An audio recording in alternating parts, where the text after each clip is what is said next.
Welcome back, my Justin Bieber fans. I am your host, Atlas Scott, with Olivia Scott as my other host. Your wife. My wife. Your life. My life. We are on the road again. I feel like we've had a lot of these lately that have been on the road. We like to be on the road. We're always moving. Yes. We are on our way back from Little Rock, and we'll get to talking about that here in just a little bit, but we just went and ate at Jalapeno Tree in Mount Pleasant on our way back to Dallas. Every time we've passed by a jalapeno tree on trips, I've always been like, Atlas, jalapeno tree, we should go, you've never been. And it's always just not a good time to go stop and get food. And we were in Texarkana, and we were like, hey, it's about dinner time. What's the plan for dinner? And I was like, oh, jalapeno tree. And so we put in directions to jalapeno tree, and we went there, and it was pretty good. I told Atlas, I was like, it's not the best Mexican food you've ever had by any standard. This is true. However, it's really good. You're not going to be disappointed when you go there.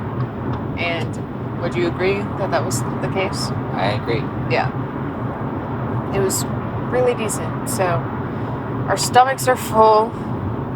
We have about an hour and 30 minutes till we get back to Dallas at this point. So we were like, let's do our podcast. And last time we talked to y'all, we had, we were on the drive to Grandma's, right? Yeah, on Easter. And we had told y'all that we were going to Six Flags with my sisters. And I want to start there. Let's talk about what happened at Six Flags. Yeah? Yeah. Would first like to point out it was a significantly better Six Flags trip than any of the ones that we've had recently, which is awesome. We only went there for about 3 or 4 hours. I want to say it was closer to 3 because they closed early for Easter, I guess.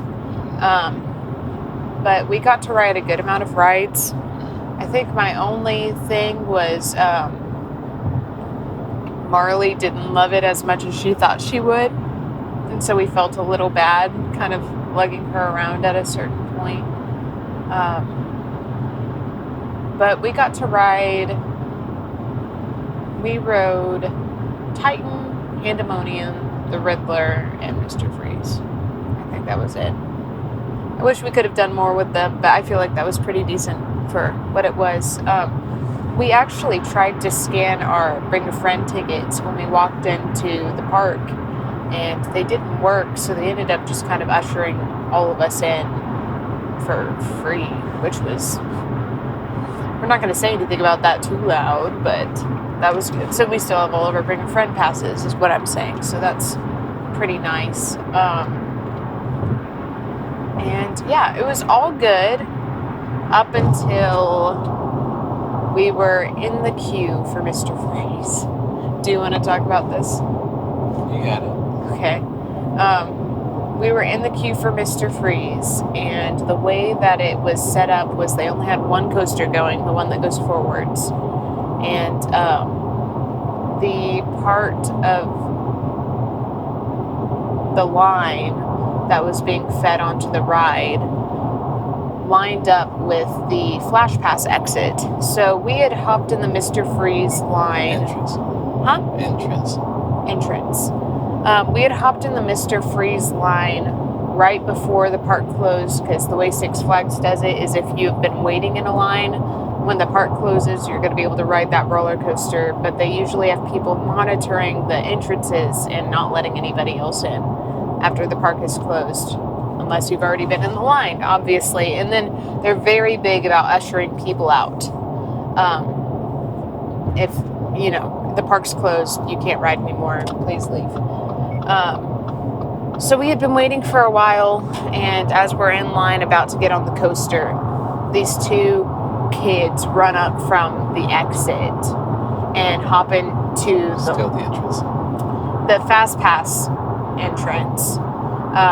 And they come and they hop into the line, and they're like, "Oh, bro, I can't believe we just did that." And me and Atlas were looking at each other like, "What the heck? There's no way that just happened." And you ended up turning to me, and what'd you say? You said like, I asked, "Hey, do you want me to say something?" Yeah, and I was like, you took a second. You were like, yes.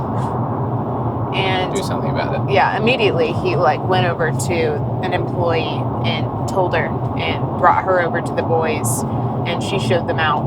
And we were just like, "There's." Well, no, it was more detailed. That Yeah.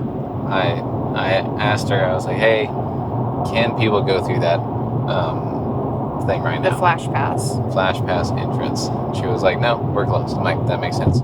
Those two boys just came through there." She was like, "Well, that shouldn't happen." I'm like, "I agree. Would you like me to show you them?" And she was like, "Yes, of course." I'm like, "All right." So I bring her to those two boys, and they were like, I asked them, "Hey, did you two come from that entrance?" And they're like, yeah." And I'm like, "Awesome." I just left her with them two, and she very quickly kicked them out. She was like, "Hey, you can't be here. You gotta go."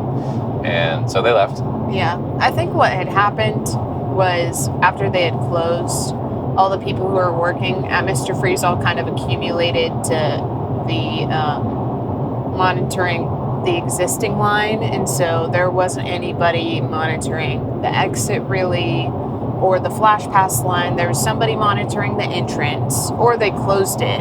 Yeah. Because I think they have a gate on that ride, which most rides don't have that. But nobody was monitoring that Flash Pass entrance, and so they were just able to quickly get in. Anyway, after they left, we hop on the ride, and we had fun, went on it, and then after we're getting back, I look to my right, and these kids are yet again in line, giggling to themselves. About to get onto the next cart that we're getting off of. Yes. And that flips a switch in you. I blew a gasket. What can I say? It could have been a lot. That's a little bit overblown in my opinion. But like, she was like, "Nope, get out." I just got mad. I looked at them and I said, "What are you doing?" Yeah, it was Leave. funny because I'm like, she's on the right side, which is how Mr. Freeze works. It's like you have like the middle main track, and there's technically two, but there's only one going on, and we're on the right side. So like you get shifted, and I'm on the left side of where you go to leave, and she's on the right side, right? Or was it flipped? No, it was flipped. It was closer flipped. to the guys. That was fun. Right. You're right. I was on the right because I was like, I felt like I was in between. I was like, "Oh baby, what's going on here?" And so I just kind of like yelled in their directions, "What are y'all doing? Leave!" And then they start trying to complain, argue with me. Why are you complaining? We're not cutting. They said, "We have a friend here. We have a friend here." Yeah, which I'm like, that doesn't make any sense. I said, "No, you don't. Even if you do, you weren't in line. Leave." Yeah, you're not talking to anybody else. And they quit arguing, and they started to walk out. They scooched. I'm assuming they didn't go that far. Yeah, I think they went as far as, "Let's wait for that girl to leave." Yeah, that couple to that get out B of here. word to leave. And then let's come back. And so I went up to the employees and I was like, "Hey, there are these two boys.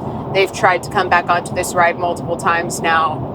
Make sure that they don't." Yeah, and they're like, "We got you." And yeah. They're also just like, we also want to leave right now. So, yeah. And so we circle down to the exit. We leave. Yeah. We don't see those boys out there until they run out the same exit we were just coming from. Yeah. Giggling and laughing. And then they start running deeper into the park, not towards the exit, which just pissed me off. Yeah. And they ran past us. When they ran past us, I was like, "Y'all, seriously, leave. The park's closed." She starts just going off on these boys. And then they start being heckling because they're boys. These kids are probably 14, 15. The age range is 14 to 17. They definitely weren't old enough to drive, but they seemed mature enough to be there. be put in juvenile detention if they acted up. At the very least.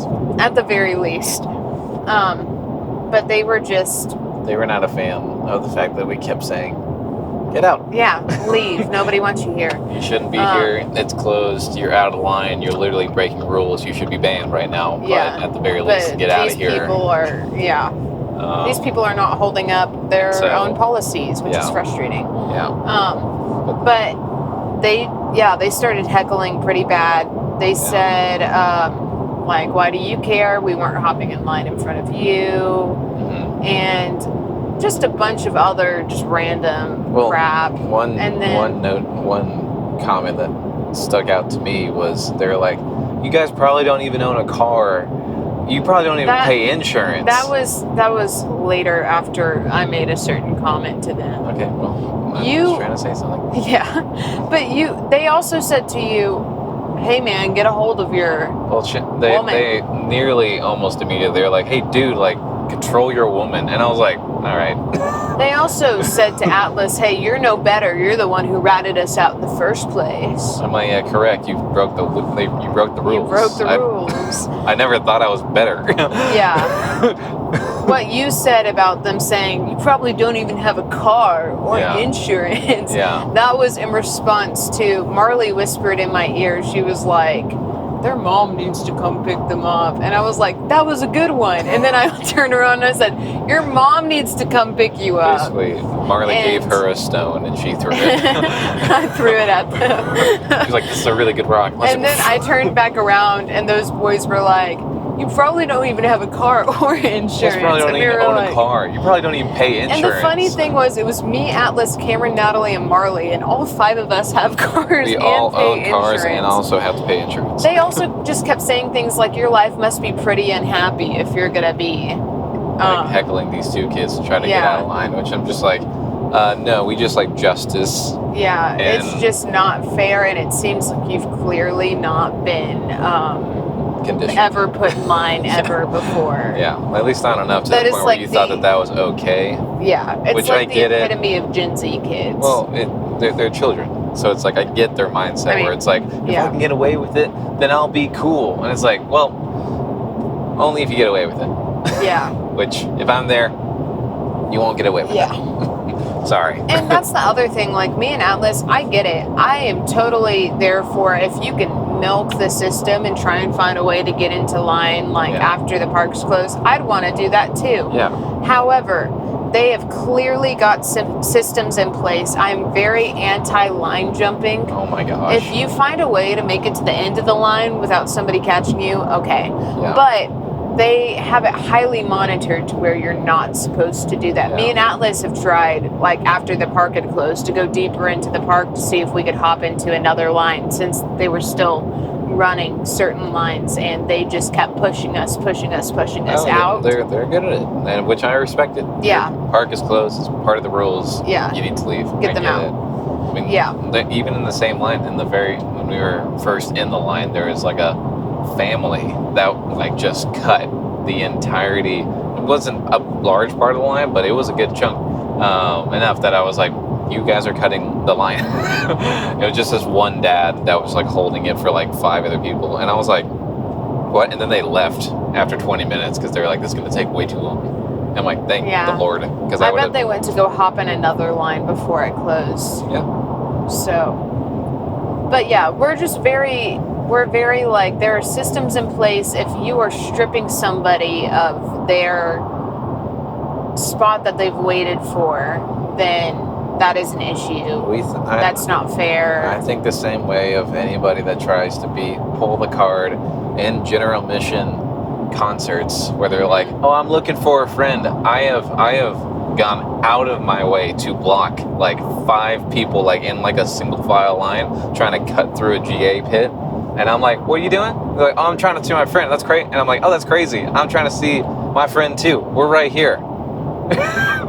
And then they don't know what to do because everybody else is passive out of their mind. They don't want to deal with the conflict, which I'm like, I get. Yeah. I understand that. I don't actually really want to deal with the conflict, honestly. I don't want the conflict to exist at all. So I'm like... But Atlas wants you to know, hey, this was wrong and you hurt all of our feelings, Oh, even if we 100%. aren't saying it. Yeah, and even if I can't stop you or alter what you do, I selfishly want to make you feel bad. Yeah. Because I'm like, hey, realize that what you're doing actually is wrong.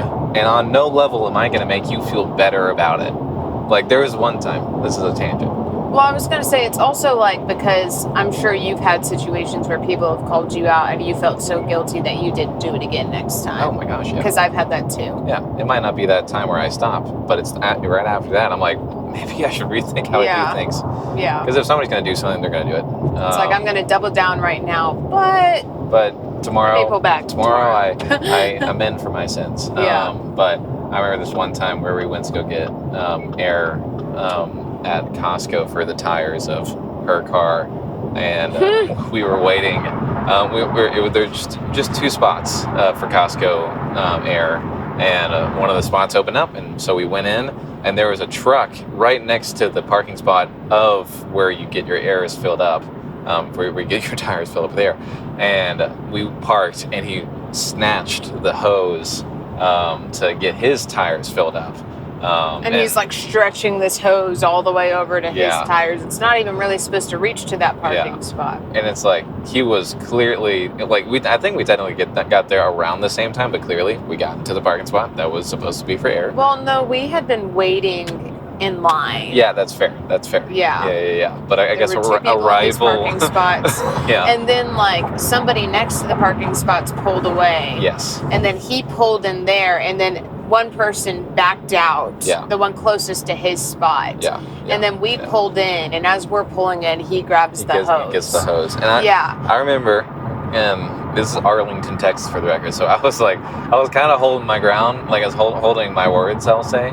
But like I got out of the car and I just waited and stared at him, which I don't know if this was ever a smart thing to do, but I was kind of peeved at this point, obviously. So I was like, I'm going to do something.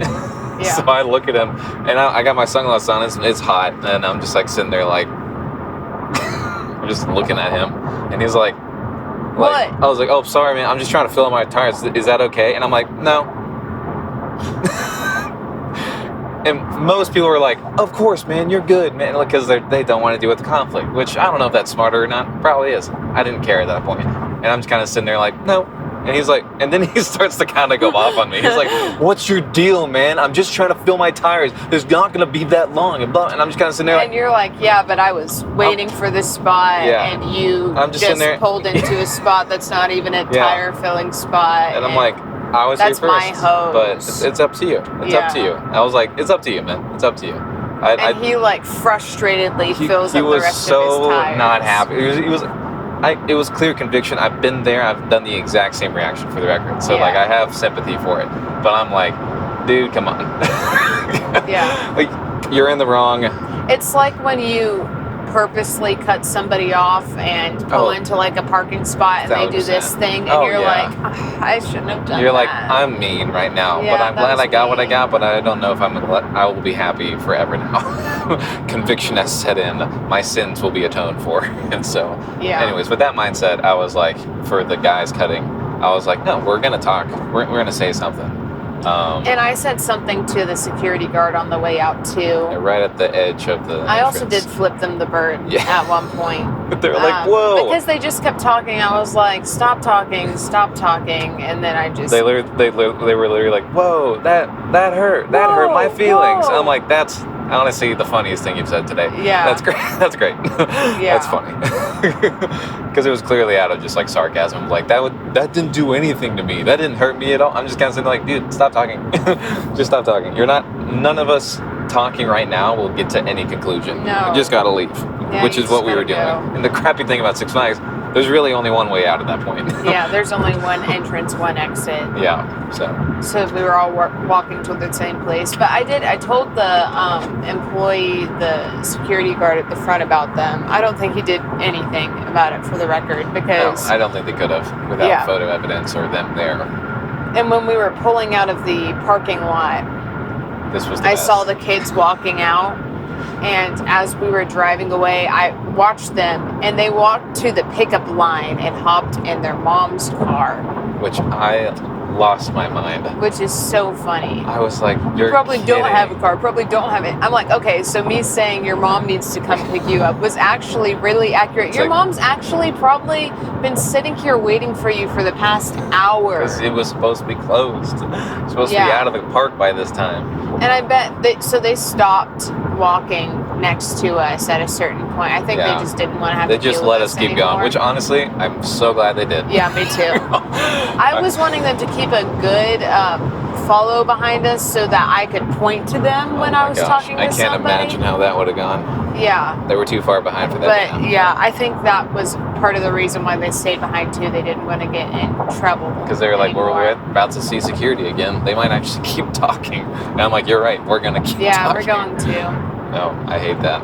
But they got into their mom's car, which I think is hilarious. Yeah. So I was kind of sitting there like, oh, so it was just projection. That comment about car insurance and not being able to pay it is just because you don't have car insurance or a car. Yeah, and your mom was picking you up. Yeah. So anyway. Either way. And then after that, this was the worst part. We went to go.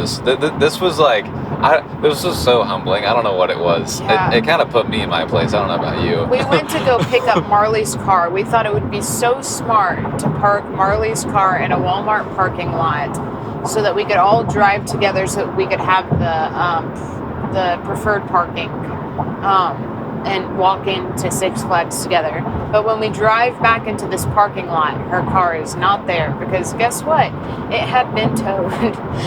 Well, and to give context, this is a Walmart that is literally across the street from the AT&T Stadium, which, as you know with parking, the closer you get to big stadiums like that, the more expensive and the more scarce this is. And any business that has their own parking is very adamant to not let you park there unless you're using their business.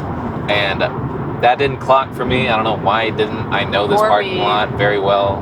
She lived in Arlington. I know Arlington pretty well. For so many reasons, we should have been aware. We were just wanting to get to Six Flags as quickly as possible. I think we were just excited. We're like, let's go, come on, let's go, come on, and let's go. And we knew we didn't have a lot of time either because they were closing early. It was flipping on our end. But so Marley calls the tow company. Yeah. They tell her it's going to be $319. Which is so stupid. That's such a stupid amount of money, honestly. And then she calls my mom. Oh, yeah. Puts my mom on speaker. And my mom was like, you're joking. And she was like, I'm not joking. It's like, nope, this is a thing. And then my mom proceeds to say, this is not my problem. Yeah. This is your responsibility and everybody else's responsibility in that car. Y'all figure it out.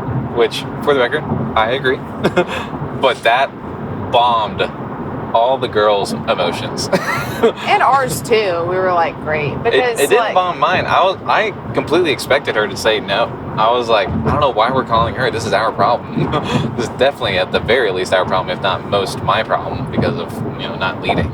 And so I'm just like, all right, this is not shocking. But the kerfufflement between Cameron, Natalie, and Marley, specifically Natalie and Cameron, they're just like the collapsing of like they're college students. They don't have this money. Natalie didn't even have money to buy a meal when we were there.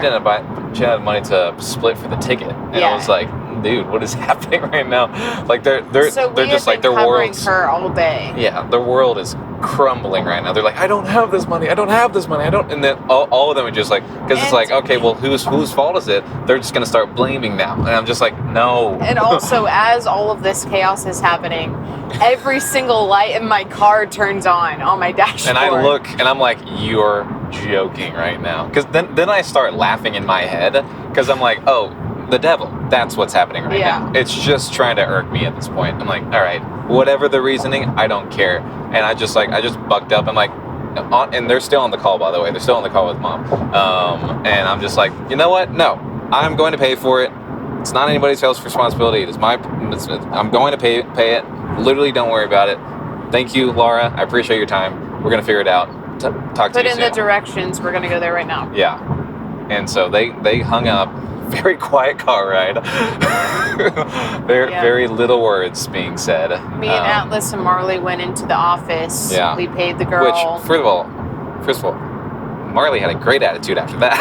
Yeah. she kind of locked in. I'm not gonna lie. She had a great attitude that whole time. No, that's what I'm saying. Honestly. Yeah. She shifted from like pretty good to like, she was like, you know what? I'll pay for some of it. It's I can do that. I'm like, no. She was like, it's partly my fault too. And I'm like, we can point fingers. I should have just said, I know this place. You guys don't live here. You guys have never lived here. We told you to park in this parking lot. This was we directed you. This is on our end. This is on our end. I promise you, it's not your fault. And so she was like... And we've had our fair share of times where somebody's told us to park somewhere and a ticket ended up on the car. And then they're like, oh, that sucks that you have to pay that now. And it's like, no, you told me to park in this spot. Oh my gosh, with my parents. Yeah. Anyway, sorry, that's a side point. But I just remember, it was a really good conversation. And honestly, it was helpful. I think there was just a prayer in my head of like, I was like, please protect us, God. And I was just like, all right.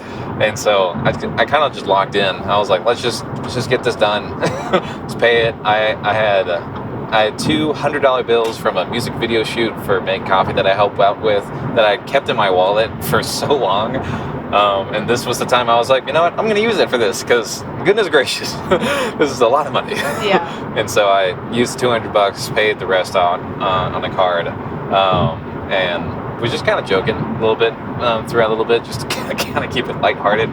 Car was fine. It was there. Thankfully, the tow place was like 5 minutes away, so that was really nice. But then we said bye. Yeah. They left. We started driving back to my apartment. They're just kind of crumbled. They're crushed. It was the boys, and then it was the car. The boys plus the car just crumble their mood. I'm just like, yeah. And I kept saying, and I know they didn't necessarily agree with it, but I was like, hey, today was a great day. We had a fun time. Yes, the latter end was kind of tough, but it's okay. Yeah. You guys can feel whatever you want, but I promise you, it's all good. There ain't no bad feelings. There ain't no resentment. It's all love. And so they got to get out of there as soon as possible because Natalie had to go back to College Station. It's a whole thing. And on our drive back to the colony, my oil light came on that I needed an oil change. And so we're both and you're just like, what do we do? I'm like, tomorrow. Yeah. We're dealing with that tomorrow. So leading to our next point, my car, trying to get it fixed. You can talk about this because you're the one who took it to the shop multiple times. Yeah. So obviously we've talked about this before.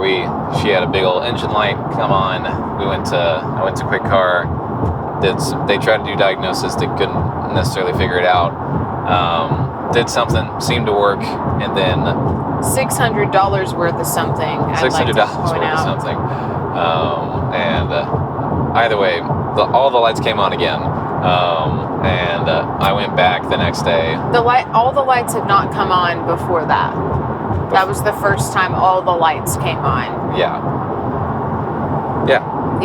Well, it got fixed, and then it wasn't fixed. Yeah. No, then it was worse. Yeah. According to the car. Relatively. And so. They said it was something wrong with the computer. Yeah. Right. So I went back on Monday, so Sunday to Monday, and they basically were like,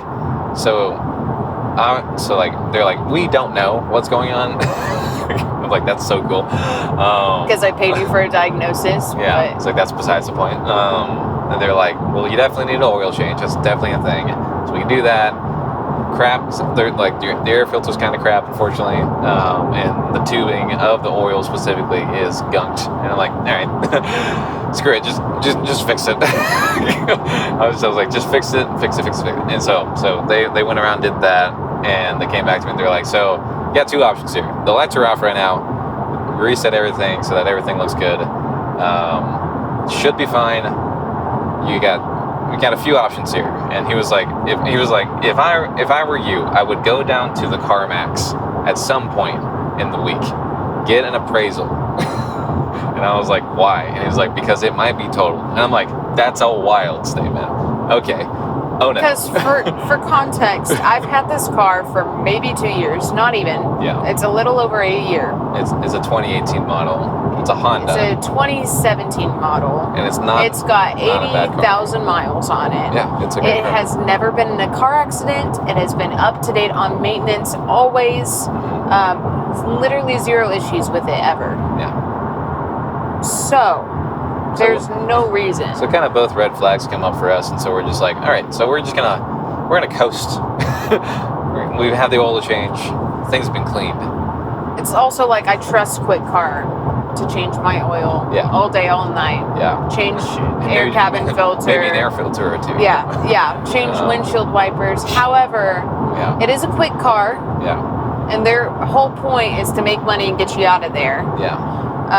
And so I don't know how reliable they always are. Also, you can only know so much about every kind of car. It's true. It's specific, and also a dealership would have a better deal. Yes. So, like, at this point, our next point of action is if the lights come back on again. Straight to Honda. Straight to Honda. Straight to Honda, just to figure it out. Yeah. Just to figure out what we're doing. But if not, then we're fine, I think. Yeah. My theory is that they messed something up because the check engine light that came on the first time, it gave like an additional message. It wasn't just check engine, try and figure it out. It was sensor error. Yeah. Which means most often there's dust on a sensor, wipe it off, you're good. Yeah. And then we went there and they're like, oh no, $600 fix or $2,200 fix for this check engine. And we were like, what are you talking about? Like 600 first and of all. then, secondly, what? Yeah, and then now all the lights come on after they do that. I think they probably messed something up. Well, I got pissed system. when those lights came. I was like, they screwed something up. So I'm going back and I'm like, fix this. And they're like, all right. Yeah. And so they fixed the lights, and then we get the oil changing, cabin filter stuff. Yeah. And so if it comes back on again, I am going to be pretty frustrated with Quick Car. Well, I mean, we have the receipts there. It's a chain, so at a certain point we could potentially get a refund. It's a whole thing. We're not there yet. Yeah. So that's the thing. We'll see. Yeah. Not forcing anything, but yeah, that's the car thing. Yeah. I also started Better Call Saul this week. Yeah. Been enjoying that. I think we're on episode 6 of season 1. Yeah. A lot less episodes per season. Yes. For Better Call Saul. Yeah. Isn't it 10, 12? It's 10 until the last season, which I think is either 14 or 16 or maybe 12.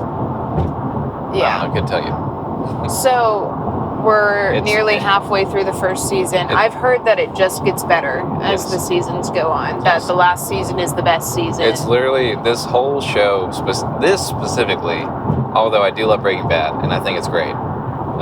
Breaking Bad's different from Better Call Saul, because to me, Better Call Saul is like almost solely off of payoffs, setups and payoffs of characters and storylines. And not that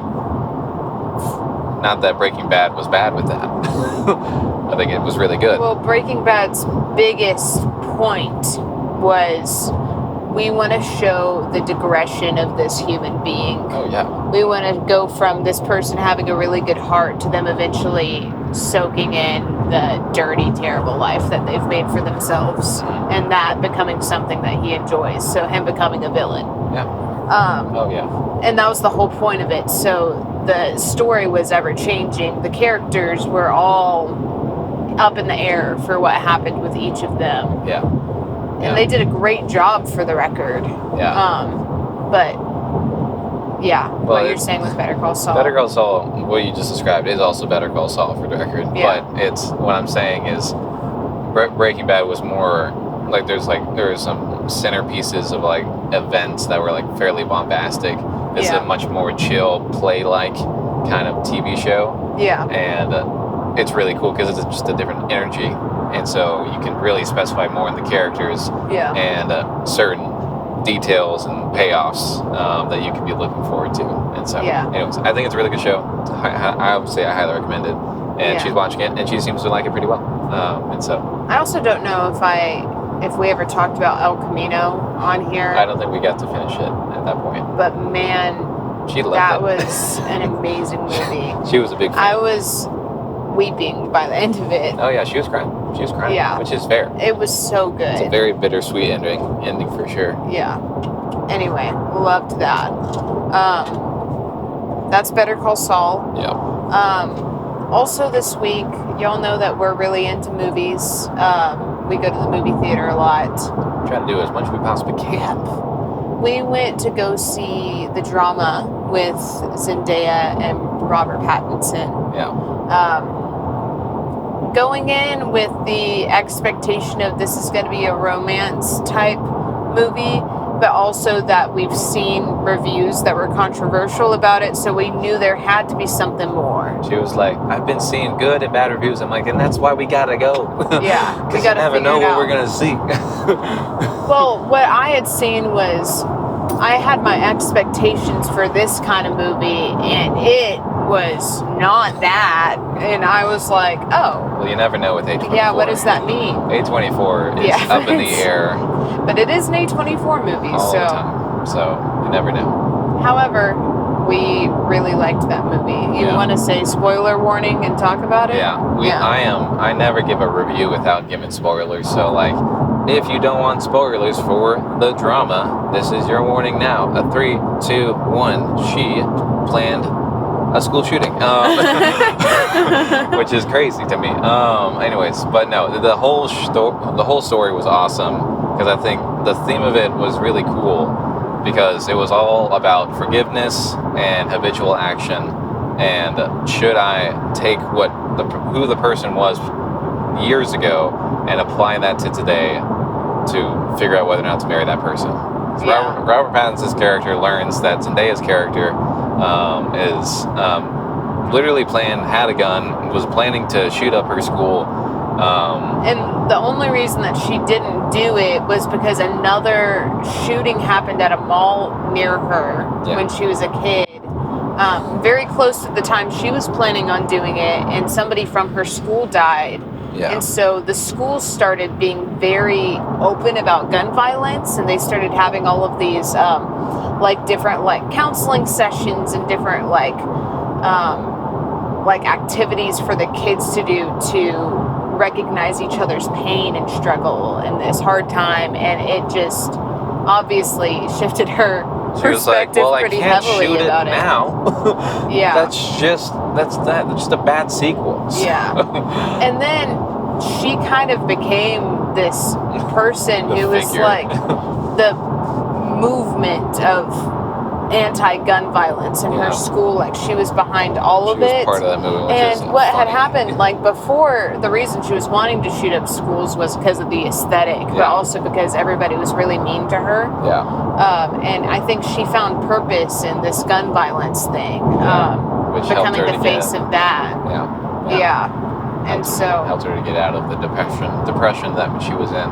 Yeah. And it was interesting, because they go over the backgrounds. They have this very pivotal dinner with one of her best friend's husband, and obviously Robert Pattinson's character, which is her fiance at that point. Yeah. And they all go around the table saying the worst thing that they had ever done. One guy said that he, what was it? Cyberbullied. That was Robert Pattinson's thing. What was the other guy? I'm forgetting. Was it something with an animal? Oh yeah, his girlfriend, his ex-girlfriend, but the girlfriend at the time, was getting attacked by a dog, and the guy used her as a human shield to not get attacked by the dog.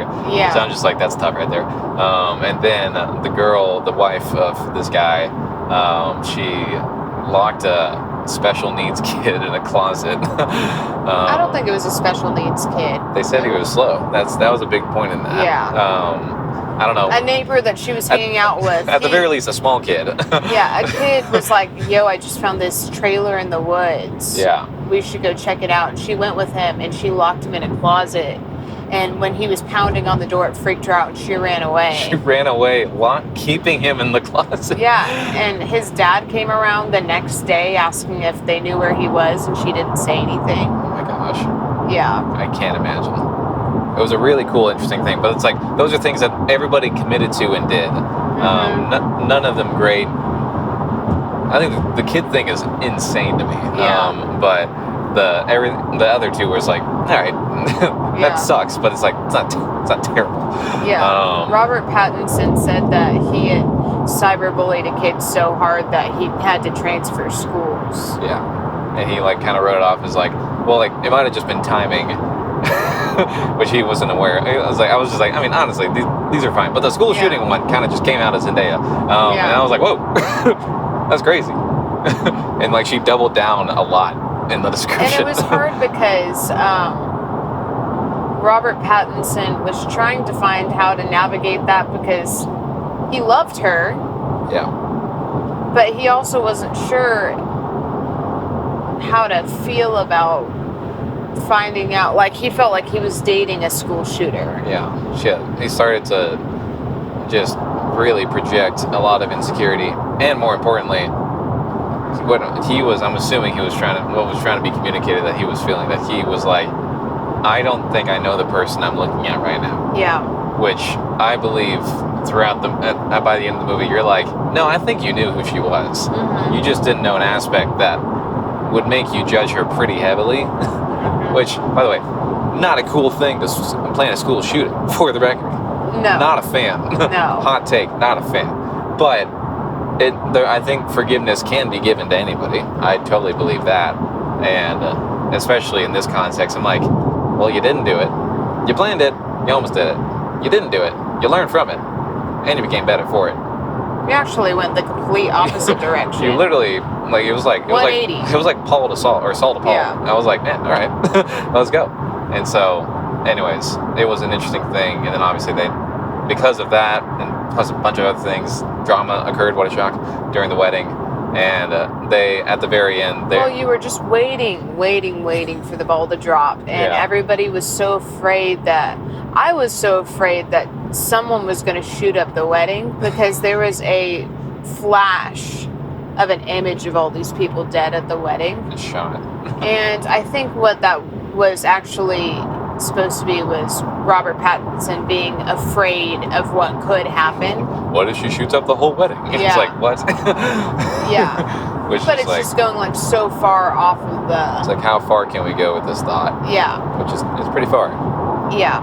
No reason that she would be able to want to do that. But the wedding did end up going all over the place, but it also ended up pulling them a lot closer together in the end, and it was very interesting. I liked the ending a lot, because it was literally them. They went to a burger place that they had talked about before. It's like a cute little dinner after the wedding kind of thing, and they were separated at this point. They were married, but they were separated physically, and then they both, like, in their own time, got to the cafe or diner, both ordered a burger, and then she was like, and then she started to act like this was the first time she met him, Mm-hmm. and they started over. In a gracious opportunity to him to be like, we can literally just start over. We all know what happened. I'm not trying to forget anything, but I'm also not trying to harp on what happened right now. Which also paralleled their first time that they met. Yes. He had kind of made a fool of himself a little bit, and she said, do you want to just start over? And he was like, yeah. Like, and so that would be amazing, yes. She gave him the grace where she pretended she didn't even hear him, went back to what she was doing, and he came over, and it went really well. Yeah. And so... Anyway, I thought they did a really good job of, it's not your typical kind of story. There was nothing cliche about it at all. I loved it. I think it was so original. Yeah, that's one thing about romantic movies. It is so easy to do the thing that everybody else has done before 1,000 times. Yes. But it wasn't very tropey either. No, it was quite nice. I liked it a lot. Yeah. And the chemistry between the two of them was really good too. Yeah. They had a lot of really good on-screen chemistry. Yeah, so. And all the actors did a great job. Yes. All of them. There was no one that I was like... There's no weak ones. I'll be so real. Yeah. I was a big fan. For real. But I was a big fan of that, so we got to see that. We was very pleasantly surprised. We've been to enough movies on this membership that we've had with Cinemark that we're like, it's always like a shot in the dark on whether or not this movie's going to suck or not. Yeah. Which sucks, because it's like, the funny part too is like, we see movies like Hail Mary and the drama, and we're like, this is awesome. And then we see movies like Hoppers. What was one that sucked a lot? Hoppers wasn't that bad, but it was just kind of like, eh. It was kind of mid. It was okay. It was good, but it was okay. There was one we were really disappointed in. Yeah. I'm trying to think. Oh, The Moment. The Moment, yes. Yeah. The Moment was terrible. It just sucked. It just wasn't good. It just wasn't good. It was discombobulated. Didn't know what it was doing. I could give you a little bigger list, but it's like there are just movies that we all know that we've seen in theaters that We've were just like... talked about all of them on here as exactly. well. Exactly. And we personally would love all the movies that we see to be great. Yeah. Like Iron Lung, amazing. Yeah. Hoppers, okay. Yeah. It's okay. Zootopia 2, amazing. Yeah. Bob's the Uncle. The Moment, ooh. It's a no. Yeah. But it's really cool to see. It's really nice to have a good time at the movies. I just wish they made more movies that were good. Yeah. I don't know. But yeah, for movies, we're looking forward to the Michael Jackson movie that's coming out soon. Oh, so excited. There's the Backrooms movie that's coming out soon. Yeah. I followed like all the lore, or not all the lore, but a bunch of the lore and just images about the Backrooms and like all the history behind it. So that when I heard that they were making a movie about it, I was like, yes, let's go. This is sick. And the guy that's directing it, I forget what his first name. I think it's Parsons is his last name. Mm-hmm. He's 20 years old. And he's directing this movie. Yeah. That's crazy. One of the youngest, I want to say the youngest A24 director ever to be commissioned to like do a movie like this. That's insane. So I'm just like, heck yeah, that's awesome for good indie filmmakers. Yeah. And so many things about that I love. And anyways. Also the Billie Eilish Heavy Heart and Soft tour in 3D. Which is directed by her and James Cameron, of all people, which I think is insane. That's insane. That's coming out very soon. It's a weird name drop, but it is what it is. Yep. I'm sure there's another one I'm forgetting at this The Odyssey. Current moment. Well, that's in the summertime, and Spider-Man's also in the summertime. Also that one. I was trying to think in the next couple of months. That's I don't know. Yeah. But there's some good movies coming out. Dune's coming out. A bunch of things. So we're really excited Avengers. for a lot. Avengers, of course. Yeah. Really excited to see what happens. Yeah. But it's going to be nice. Yeah. But continuing on from that, we just got back from our Arkansas weekend, so we wanted to kind of give like a fun... a little rundown of what happened. It went great. Yeah. Unfortunately, so we had planned on it being me, Atlas, Brooks McKenna, Jake, and Annie Sasser. Yeah. Annie was unfortunately not able to make it because of personal reasons. Yeah. So we're planning on trying to find something to go do with her soon. Yeah. But we... I was gonna say, like, I guess we're just not cool enough for Annie, you know? No. She didn't want to make the trek. It's fine. I get it. We're weird. Annie, are you okay? Are you okay, Annie? Annie, are you okay? Are you okay, Annie? Annie, are you okay? Anyway.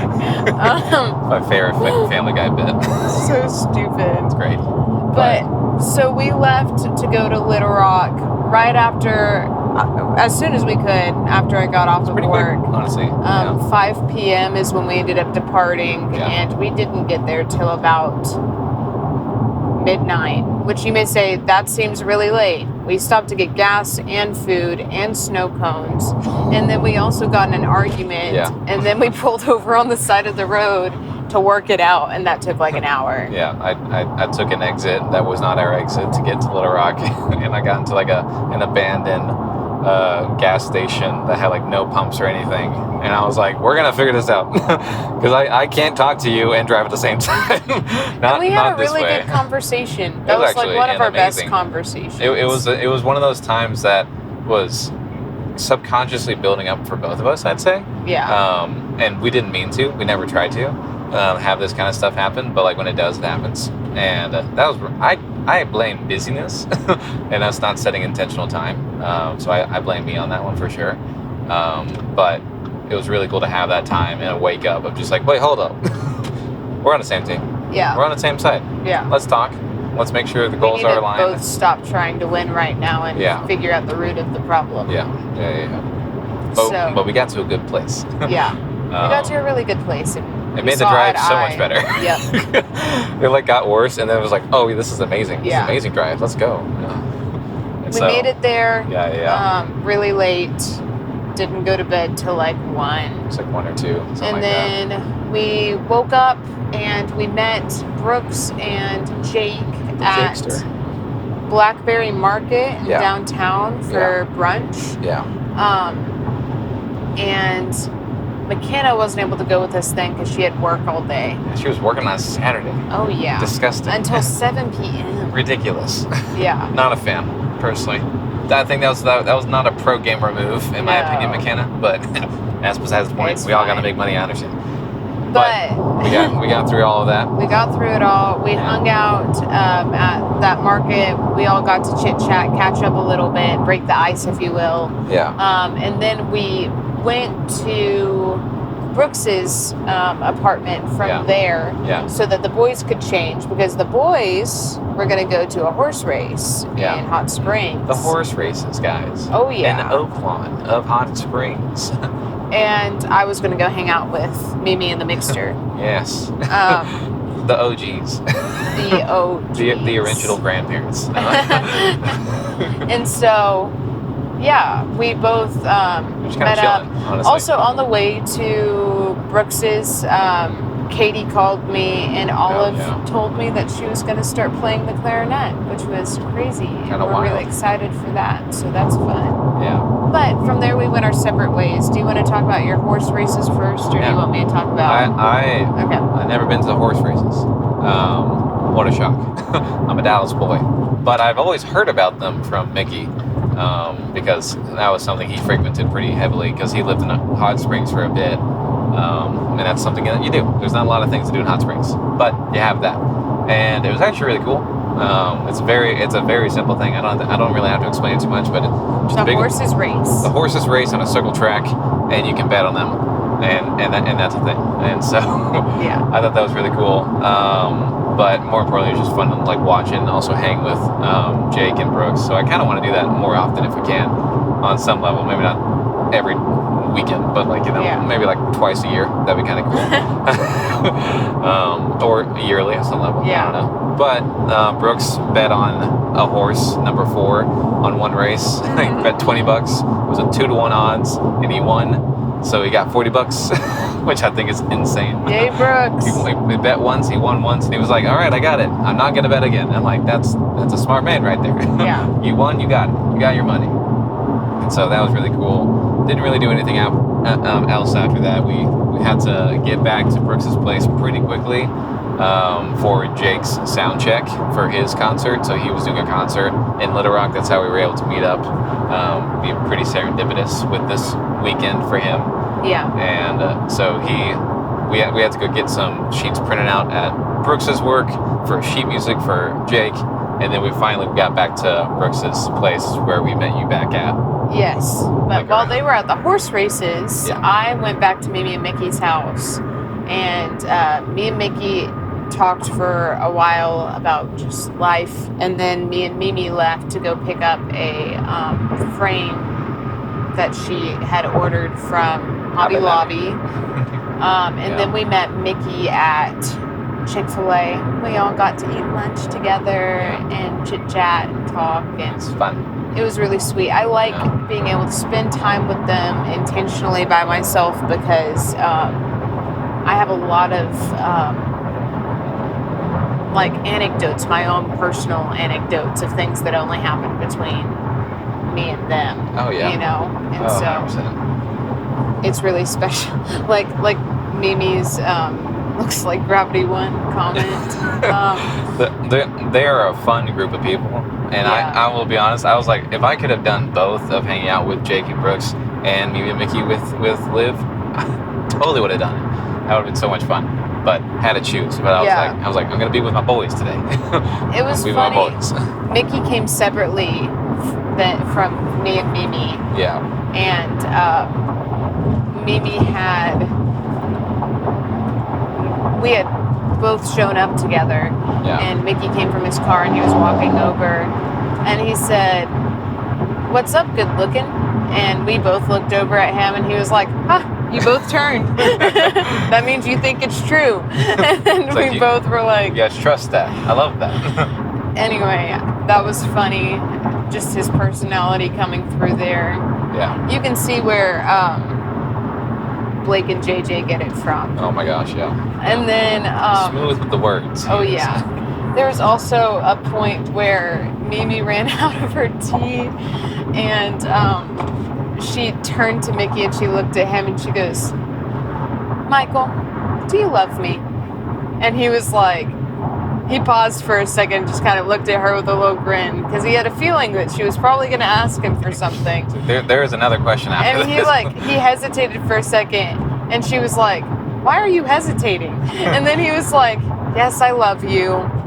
And she was like, "Could you go get a refill of my tea with lemon?" And he was like, "Sure, Esther." And so he grabbed her cup and he went inside, and she like looked at me and she was like, "Why did he hesitate?" And I was like, "Oh, Mimi, that man loves you more than anything." Yeah, I'm kind of sitting there like, okay, so women don't change. Yeah. Even at the ripe so age funny. of, I forget what their age is. I made that same comment to her, and I was like, that looked like an exact scenario I've had. Oh my gosh. Atlas. When she said that, I was like, are you just saying what happened like 2 weeks ago? No, and I told her it's really comforting to know that all of us girls are the same. And she laughed a little bit. Just like, yeah, you guys are all just like, does he We're really all the love me? same. And it's like, why are we here? Why are we here? Yeah. So. But overall, it was a great time for me with them. Yeah. And then from there, me and you hung out with Jake and Brooks for a little bit. Not too long. At Brooks's apartment until Jake left. They had to get out of go there. to sound check. But then Brother was driving for more than he needed to. Yeah, Brother left. He was gone for 10 minutes, and Brooks had left to go take a shower, and so me and Atlas were just hanging in the living room. But I had left something in the car. Yeah. So we were about to go out to go get it, and as we were walking out, Atlas looked, and Jake had left his trombone. I saw the case of the trombone, and I was like, did he just leave his case here? Or and I picked it up, and I'm like, this got some heft to it. It might actually have I didn't even open it up, but I was like, this might actually have the gosh dang instrument in it. I don't know. Anyways, but like I walked out and Atlas and said, I looked does at he you. need that for a sound check? And I was like, yep. I'm like, well, he is playing trombone, so I'm assuming he needs the trombone. And I'm like, that is so fair. And then as we walk outside, we see a truck pull into the parking lot, and I said, "Is that Jake?" Yeah. And then he rolled down his window, and we both kind of laughed, and I said, "Did you leave your trombone?" And he nodded. It's like nodding as he's on the phone, probably with his bandmate. Yeah. And I'm just like, of course. So I go get it, and I give it to him, and he's like, "Thank you guys so much." I'm like, "No problem. Just get out of there." Yeah. Go. And then like 20 minutes pass. Yeah. And we're with Brooks now. He's gotten out of the shower, and we're talking. Just chilling. And we hear somebody opening the door. Yeah. And we were thinking, it's like 5:30. is McKenna home? Because she's not supposed to be here until 7. We're like, oh, McKenna's back. Let's go. Yeah. And we look back and we see the towering figure that is Jake Sasser. Again. I'm like, I love you, but what are you doing here? Yeah, that was quick. Is the concert over right now? No, he had left his sheet music that he had them go print out. Yeah. Like, we're talking like 20 sheets of paper. Like, we were like, I'm like, what in the world? This brother was losing his marbles that day. It was really funny. After that, he didn't forget anything else. No. Because I did ask him point blank, like, are you forgetting anything right now? Keys, wallet. It's like, what is going on? You got everything? You're good? ID? Your brain? You got it too?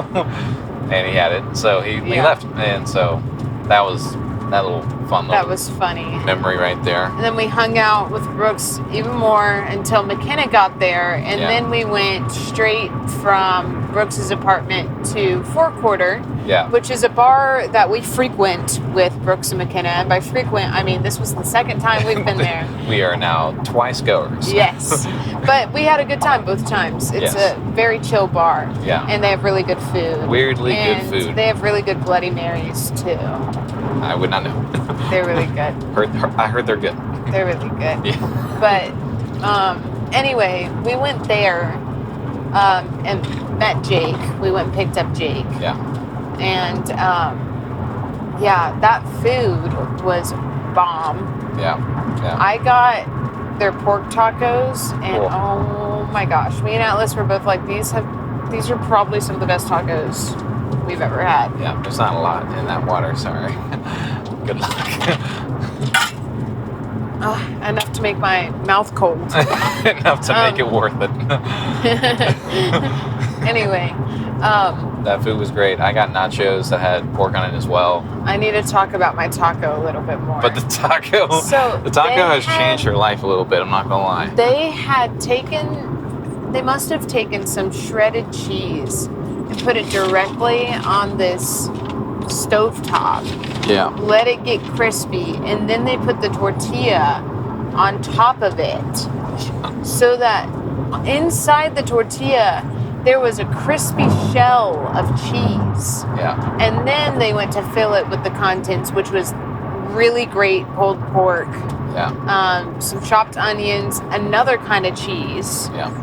And they also served it with some onions. Not onions, lemon, lime. And lime wedges. I don't think there's cilantro in there. Probably not. I don't think there was. Couldn't tell you. But they were great, bomb. Though. It was amazing. They were so good. Nothing wrong with it. Anyway, we're going to have to get those every time we go. Yeah, now. I'm not going to not get those tacos Yeah, now. they're so good. Anyway, best tacos. And then we got to sit outside and we had some good conversations. One that stuck out to me was me talking to... By the way, Jake is now with us again. I already had said that. But he didn't eat. He didn't eat. Because he already ate. Yeah, he had already gotten food from his venue. Just in case you forgot, because I forgot. Yeah. But Jake and I really got to talk a little bit more in depth at that point because me and Jake have hung out never. we've seen for good each reason. other. There's no reason you should have hung out with him. There's no reason. Yeah. But like we met each other when he came to go record some demos with Atlas, but that was like he was leaving, I was getting there, and I was like, hey, nice to meet you, and that was about it. Yeah. And then I also saw him at our wedding. Yeah. So this was the first like intentional conversation with Jake. Yes. And we got to talk about band and relate on that, and that was good. He opened up about a lot of stuff, which was pretty interesting and I always appreciate somebody who's willing to be open and vulnerable. But of course. When first meeting somebody. So, but I think he knew it was a safe place. Yeah. We're all family here, you know? Yes, verifiably so. Verifiably so. And yeah, from there, we went back. We had to scooch to the venue for the first time for us, second time for him. Yep. And we did not know that there was a $25 per person cover charge. Yep. Which probably could have been waived if we had pushed our connection with the band. Or if Jake had put our names down. Yeah. Or because we know this kind of thing. We have friends. You've been in that kind of situation. It does not take a lot of effort to be like, hey, venue, we have friends coming. They will buy drinks. They just need to come in for free. Yeah. And the venue will be like, sounds good. Yeah. Because they had a list. We were not on the list. Yeah. And so we had to buy it. It was $100 for all of us. So I was like, man, that's a lot. Paid for ourselves, of course, but it was like, man, that's a pretty penny right there. But all right. And so. And we were not. I was expecting there to be like a $5 to $12 cover charge. Yeah. But I wasn't thinking it would be that much. $25. I'm like, this is Little Rock, right? We're not in like Las Vegas right now. But I think what it was is so we didn't say this. He was playing trombone for a like salsa, like Latino type. Musician group. Yeah. Which was pretty crazy. I don't think because most everybody in that group were white. Yes. They were all white, but they all had... You wouldn't have looked at them in a group photo and be like, Latino music. Yeah. But of course. But they killed it. They all had the spunk, and they all had the passion. And like, there was even like Jake was backup singing. Yeah. Which he has a great voice in Spanish. Too. Yeah, it was really fun because it was like, oh heck yeah, let's go.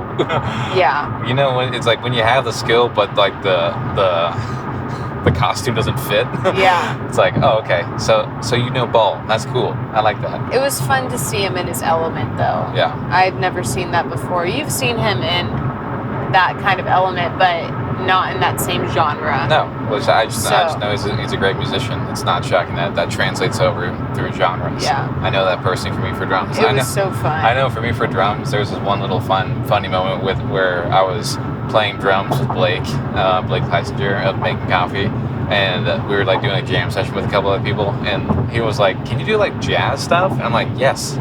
He's like, "Really?" And I just started doing like a jazz beat, and it was like, "I've never seen you do that." I'm like, "Yeah, because we only play rock. You never gave me an option or an opportunity to do this." And so it's funny when people like categorize genre-wise of like your skill set, and some people are just like, "I'm just a rock guy," or "I'm just a jazz guy," but if you do your instrument for long enough, you start to branch out to basically like every genre you can. Because you're like, I want to know this whole instrument inside and out. And so it was really cool to see that with Jake. He's a great trombonist. Yes. He's a great singer, great musician in general. Knows what he's doing. Yeah, he killed that though. Oh, yeah. And we were very pleased with that. Then we went back to the apartment. Yeah. Got to hang out with the peeps. We stayed there way too long. Until like 2:30 in the morning. But it was just kind of, we just were riffing and going on and on. We always have long We hadn't seen McKenna for the entire day. Yeah. And so it was just McKenna, Brooks, Liv, and I. Yeah. Because Jake was still playing. We left early. Yeah. And we just love us some McKenna. We love McKenna. McKenna's the OG, I'm telling you. She's awesome. She's great. And the conversations that we have with her and Brooks and all of us in a room is just like, we literally have to be like, all right, we have to leave now. Yeah. Because if we keep going, we're not going to stop. And that's not good for any of us right now. Yeah. It's 1 a.m. We got to go. Yeah. And so it was funny. But it was fun. We had a lot of talks about childhood nostalgia, and we watched some old TV commercials from when we were kids. It was crazy. You guys ever seen Floam before? Floam. Some Floam. Put it on everything. Make your mom mad. Put it on a frame. Put it on your mom's car. Leave it out. It will stay there forever. If you keep it out, it'll harden. Yeah. Anyway. Stupid commercials like that. Yeah. That and the fushigi ball. Yes. Fushigi! I rewatched that and I'm like, that's a scam. That was just a scam commercial. They got a big old ball bearing and put some epoxy on it, and they're like, all right. Yes. Your eggs didn't live. Oh. Thank you. But got to see some commercials, got to see some little home videos that I made with Brooks, and then some video that McKenna made of herself singing, which she actually did a really good job singing, funnily. I don't think I ever made that comment, but I was kind of sitting there like, you're hitting these notes. Yeah. You're just a kid, so it looks kind of weird. And she was like all up in the camera. Yeah, like the showmanship is something that needed to be worked on, but the notes and the singing, not bad. Not too bad. Too bad. This is on myself. Yeah. But that was fun. Yeah. And then we didn't get back to Mimi and Mickey's till about... It was like 2 a.m. We didn't really go to sleep until 3. Then.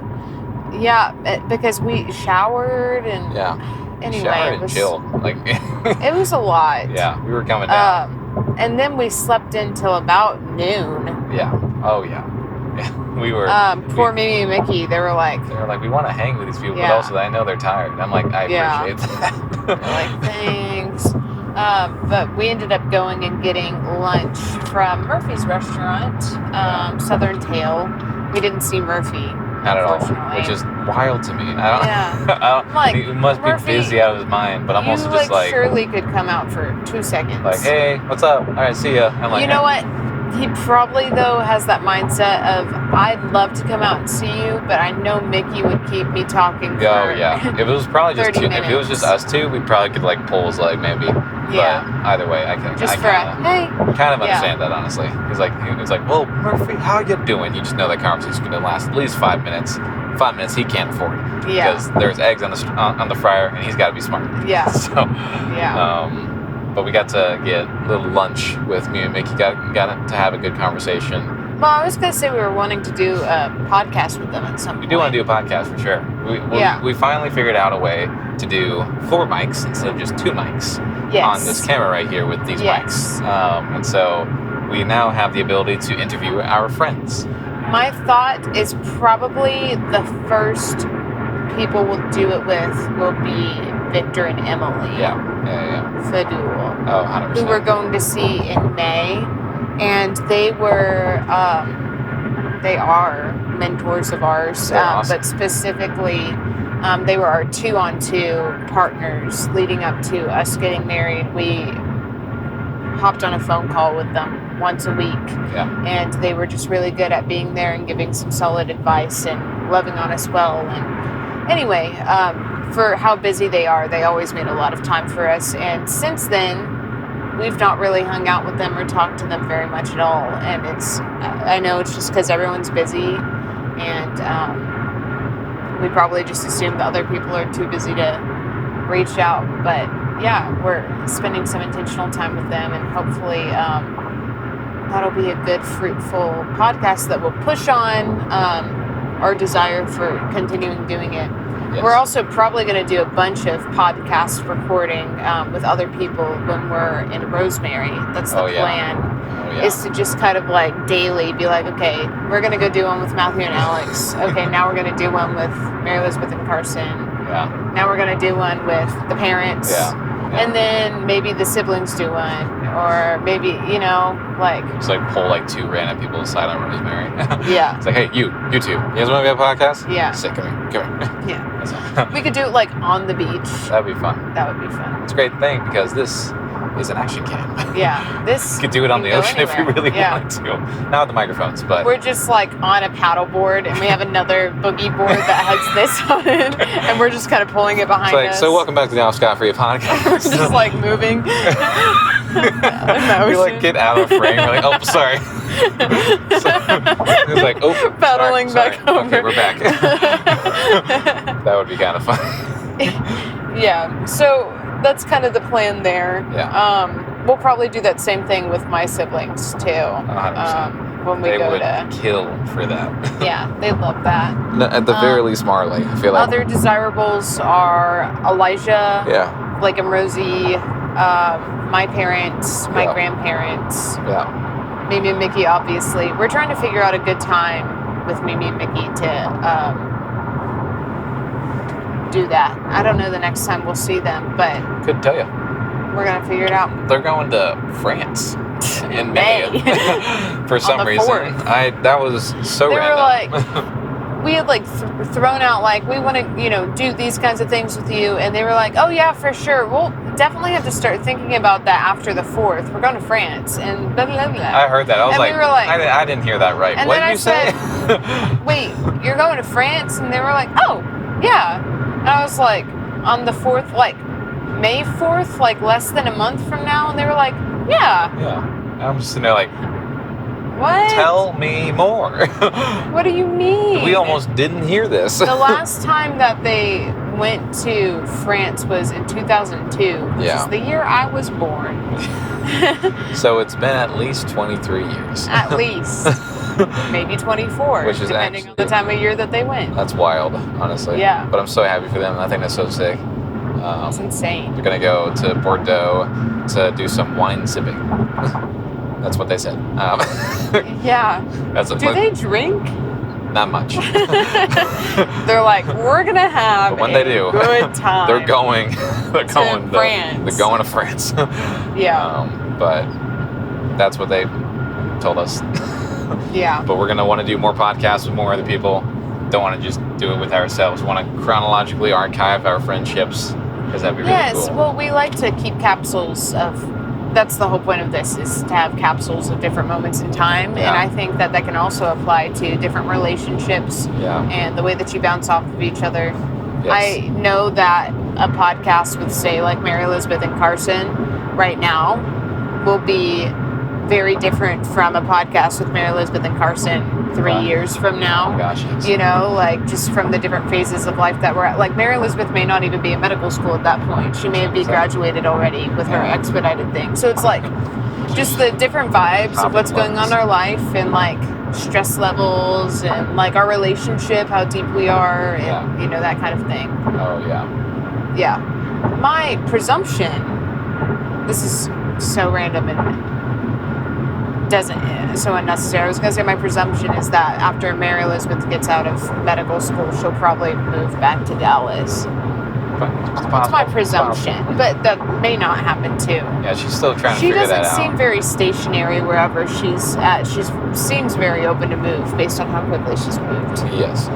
Yeah. She's Doesn't got no matter. problem with that. She's got no We'll problem figure with that out when that bridge gets here. Yeah. That is what works best for them. So, anyway. We're looking forward to that. Yeah. And now we are going home. It is 9:41 on a Sunday, and we're probably gonna take a shower and go to bed. Yeah. Do you need a shower? I know I need a shower. Oh. It's just. I took a full body shower last night. Yeah, that's true. You went full send. Yeah. I just got to get the grime off of me of driving. You know, I like to be clean. Driving doesn't make you grimy. It feels like grime. Anyways, thank you for listening. Thank you for We love you. being here. Love all y'all, all three of you, and we'll catch you in the next one. Who's the three of them? I don't know. Bye. Bye.